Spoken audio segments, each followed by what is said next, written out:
Okay, this is Larissa Walrond for PIDP 3240 Media Enhanced Learning. This is my research project on a media for learning.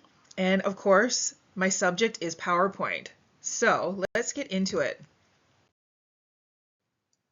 Welcome to my video about PowerPoint. That's right, PowerPoint can be made a video. I'm going to show you a few different features of PowerPoint and talk about a little bit of the history. But just as an introduction, basically I'm choosing PowerPoint because I plan to use it extensively in the course that I'm developing. And I love a slideshow. I think slideshows are fun, even from back in the day when it was just one slide at a time and a person talking. I love the visual, I love the sequential aspect of it. And I know PowerPoint is a very flexible and highly adjustable and personalizable program. I find that very fun.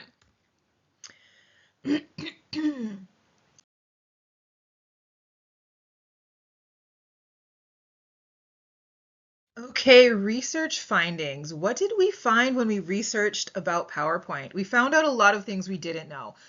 First of all, there is a free online version. You don't need a subscription to Microsoft to use PowerPoint. Really great for a student like you or me who doesn't necessarily want to spend all of that money on a Microsoft subscription.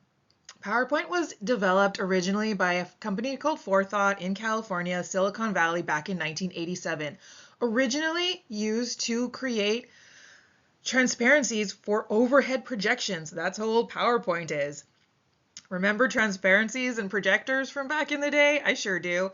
And so eventually Microsoft and Apple bought Forethought or bought PowerPoint from them. It was originally going to be called Presenter, but that name was already taken. They had to develop the name PowerPoint instead. I have used Apache OpenOffice presentation and it is not the same. There aren't as many options, it's not as personalizable, and we'll get into later on some of the other features that make PowerPoint so fun, so flexible. If you want to learn more like I did about PowerPoint, Kevin Stratford has a great series of videos on YouTube. I highly recommend those. Moving on, Mayer's principles of learning, of media learning. Yes, everything that you want in a media tool, PowerPoint can do it. All of the multimedia aspects, just looking over the coherence, the signaling, redundancy, spatial and temporal contiguity, segmenting, pre-training, modality, personalization, voice and image. Yes, PowerPoint has it all. You can do all of these things.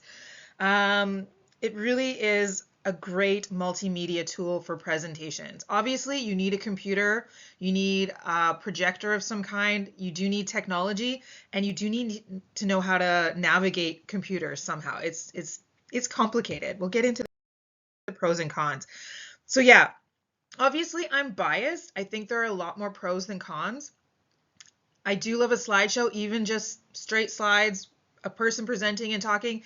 That does a lot for me, but PowerPoint can be a lot more than that. The transitions, the themes, all the editing that you can do. You can also add videos, quizzes to make it an evaluation tool as well. The photos, yes, there's so much you can do with PowerPoint. The really big thing that came out back in 2019 was AI. PowerPoint has an AI coach that if you're not as comfortable being on camera, it can watch you while you're doing your recording and give you tips on how to present in real time as you're doing the recording. There's also a designer AI where it will take your boring slide and suggest a few different design options. All you have to do is pick one. Very easy. That's what I did with most of these slides. I just typed in the info and it gave me options for design. You can also obviously turn this into a PDF that you can share, email around, whatever. You can have it on your website, or you can present it in real time as well. So again, it's a really great flexible tool for presenting. The 4 E's. Does PowerPoint excite, engage, educate, and evaluate? Yes, it does. Again, I'm excited by a slideshow, so it doesn't take that much for me. It's as exciting as you want it to be. So it's as engaging as you want it to be. You are in charge of all of those things. PowerPoint does not do the presentation for you. You still have to do that part of the work, but it's definitely something you can use to make a fun and exciting presentation. And of course, it's your information. You can use it to educate, obviously. And as mentioned before, you can add quizzes into the presentation. You can make it an evaluation tool as well. So just a quick note about accessibility. Yes, PowerPoint can be made accessible. You can add subtitles. If you're a presenter, you can wear a microphone, and that microphone can transmit directly to a for someone hearing impaired into something they can wear, headphones.